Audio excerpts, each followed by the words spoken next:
Welcome to ScreenCrush, I'm Ryan Airy. We've just had our first look at The Batman, the gritty murder mystery film from Matt Reeves. Now I did a whole Easter egg video, check that out if you have time. Today I want to elaborate on a point that I briefly mentioned in that other video. So when I was watching the trailer, the gritty, realistic feel reminded me of the last gritty, grounded Batman film, The Joker. So this got me wondering, could these two movies possibly exist in the same universe? And I think that the answer is definitely yes, they could. And I'm going to explain why. First of all, Matt Reeves and Joker writer-director Todd Phillips have both said that their movies take place in separate universes. But if Warner Brothers wanted to place $2 billion mega-successful movies in the same universe, then they most definitely could. And it wouldn't affect either director's creative vision. In fact, I think it would enhance the themes of both movies. Let me explain. The trailer shows the Batman encountering a gang of hoods wearing white face makeup. Now this could be a way to look like skulls, after all the movie does seem to take place at Halloween. But they reminded me an awful lot of the Jokers. This is a gang from the awesome animated series Batman Beyond. That show takes place in the future, where an elderly Bruce Wayne is guiding a new Batman who encounters this gang of Joker worshippers. Now in this universe, Joker's been missing for years, but he continues to inspire the Utes as an anti-establishment symbol, which has also happened in real life.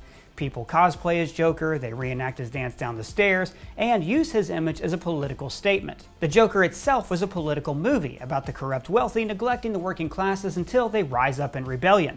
And that's what's important.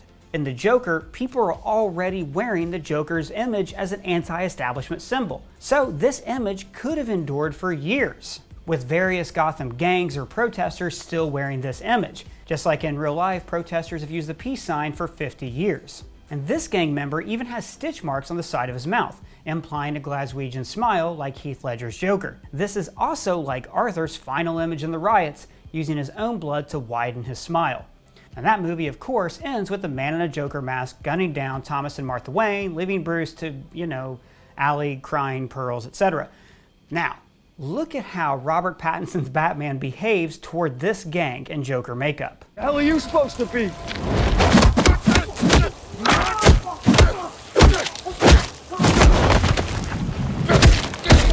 He could have a major grudge against anyone wearing white face paint or looking like a clown, which means he would not be fun to take to a parade. Because a clown killed his parents. He even says his name is... I'm Vengeance. I mean, if a mugger killed Batman's parents, he wouldn't be asking for vengeance against a common street hood like this. But if a mugger wearing clown face killed his parents, then anyone wearing clown face would be his mortal enemy. Thematically, it would also make sense if this movie was a spiritual sequel to Phillips' Joker. That movie borrowed heavily from several neo-noir films of the 1970s, including Taxi Driver and The King of Comedy. Matt Reeves also listed Taxi Driver as one of the inspirations for this film.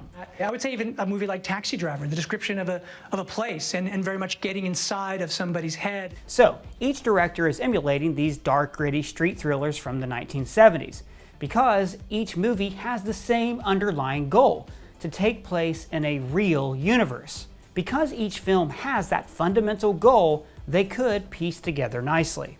In The Batman, Paul Dano's Riddler appears to be killing Gotham's elite, trying to point Batman toward the corruption that actually controls the city. And Matt Reeves said something very interesting in his DC Fandome panel about this corruption possibly involving the Wayne family. But as that story starts to come out, without being an origin tale for him, it ends up being something that touches on his origins. So you start to see that as it starts to describe this epic history of corruption in Gotham, that you start to understand, well, where did my family sit in that? So what if the Waynes weren't good people and there was more to their murder, besides some guy who really loves pearls? If you remember, Thomas Wayne the Joker was a Class A prick. He disowned Arthur, he probably beat Penny, he committed her, and then forged adoption papers. At least that's my take on the movie. Plus, he's an elite, power-hungry rich guy who does not care about the poor. Those of us who have made something of our lives will always look at those who haven't as nothing but clowns. That sure sounds like someone who would be a part of city corruption, whose murder would have been politically motivated. So it also seems like these two Bruces could have had the same dad. But there's one major reason these films can't take place in the same timeline, and that's time. The Joker takes place in 1981, while the Batman is set in a time period with smartphones and flat-screen monitors. The Batman is also set in year 2 of Batman's career. So if this baby Bruce grew up to be Robert Pattinson, then the Batman would be set in, at the latest, the late 90s? The hell are you supposed to be? Somebody once told me the world is gonna roll me. But there's also a potential explanation for how these computers and smartphones could exist decades before they were invented. See, for such a grounded character, Batman has always inhabited a somewhat fantastical world that combines elements from different time periods. The best example of this is Batman the Animated Series. People drive cars from the 40s, the hoods dress like 20s gangsters, and yet Batman has state-of-the-art computer technology. So, as grounded and realistic as these movies are, they could just be ambiguous about the time period and create their own reality, instead of trying to put Batman in our reality.